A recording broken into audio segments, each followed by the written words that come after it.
د بېنظیرو د روپو نوې قسمه د کل نه شروع کیږي او دې ځل له به تاسو ته 100 روپۍ میلاویږي.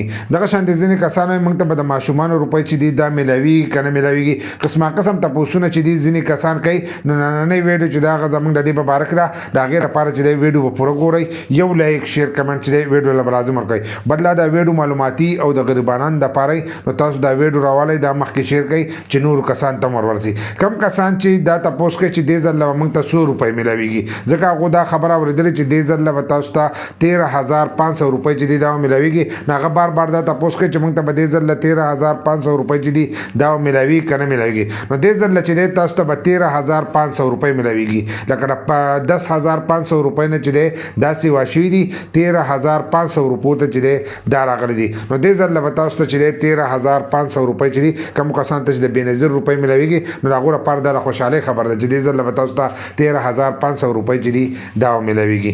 ځینې کسان په کوي د ماشومانو وظیفه چې ده دا موږ ته میلاو نه شوه. نو د ماشومانو د وظیفې چې دی پوره یو کال شو په تېره شوي جنورۍ کې چې دی تاسو ته د ماشومانو وظیفه میلاو شوې وه د هغې نه وروسته چې دی بیا دغه روپۍ چې دي دا تاسو ته نه دي میلاو شي. نو دې ځل به هم تاسو ته د ماشومانو وظیفه چې ده هغه به هم په دې جنورۍ کې میلاویږي. د هغو له طرفه چې کومه وینا راغلې موږ به ستاسو سره هغه شیر کوو ځکه بیا د هغو خپل دغه ده چې په دې میاشت کې درکوي په دې بله کې درکوي. خو د جنورۍ میاشت چې د هغو خولې ده چې د دې سره به موږ تاسو ته ډبل قسط چې دی دا به درکوو. لکه تاسو ته د ماشومانو روپۍ چې دي که تاسو ته مخکې د دې نه 3,500 میلاوېدلې نو دې ځل به تاسو ته 2,000 میلاویږي. که ستاسو یوه لوري او هغه په پرامرۍ کې بیا د سکولونو حساب کتاب دی په هغې باندې زموږ تفصیلي ویډیو چې ده زموږ په یوټیوب چینل کې شته. خو که ستاسو یو ماشوم یې هغه ته یا 2,500 میلاوېدلې نو دې ځل به تاسو ته 15,000 میلاویږي. دغه شانتې که 3,500 وي نو د هغې به تاسو ته 2,000 روپۍ چې دي دا میلاویږي. دغه شانتې که بیا ستاسو ډېر ماشومان نو تاسو ته به دغه روپۍ چې دي دا به ډېرې میلاویږي. خو د هغې لپاره چې تاسو داسې چل کړی چې خپل ماشومان تاسو په پابندۍ سره سکول ته لیږلي. که سکول ته یې ونه لیږلي نو بیا هم دغه روپۍ چې دي دا به تاسو ته نه میلاویږي.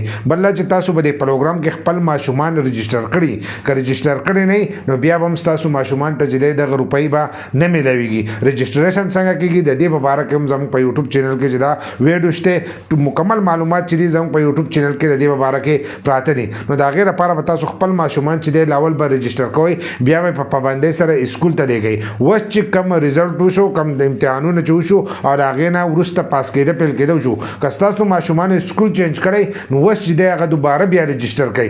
نوی اسکول چې دی د هغو سره رجسټر کوئ چې په راتلونکي وخت کې بیا هم ستاسو ماشومانو ته چې دی دغه وظیفه میلاویږي. نو دې ځل به دا قسط چې دی دا به تاسو ته ډبل میلاویږي. کوم کسان چې دا تپوس کوي چې د بېنظیرې کفالت پروګرام د روپو نوې قسمه د کل نه شروع کېږي ځکه یو څو ورځې مخکې موږ یو ویډیو کړو نو هغه موږ د زوړ قسمه باره کې کړو چې په پلانو ضلعو کې چې دی دا قسط شروع شوی دی. نو هغه زوړ قسط و لکه اکتوبر نومبر دسمبر هغه قسط و. اوس چې دی جنوري فروری او د مارچ دا چې دی دا به په دغه کې شروع کېږي په جنورۍ کې چې دی دا قسمه شروع کېږي لکه په دې میاشت کې به شروع کېږي او تاسو ته به 13,500 روپۍ چې دي دا میلاویږي. تېر شوی قسط چې دی هغه 10,500 روپۍ دی که کومو کسانو نه یې راغستی نو لاړ شئ او خپلې روپۍ چې دی دا راواخلئ.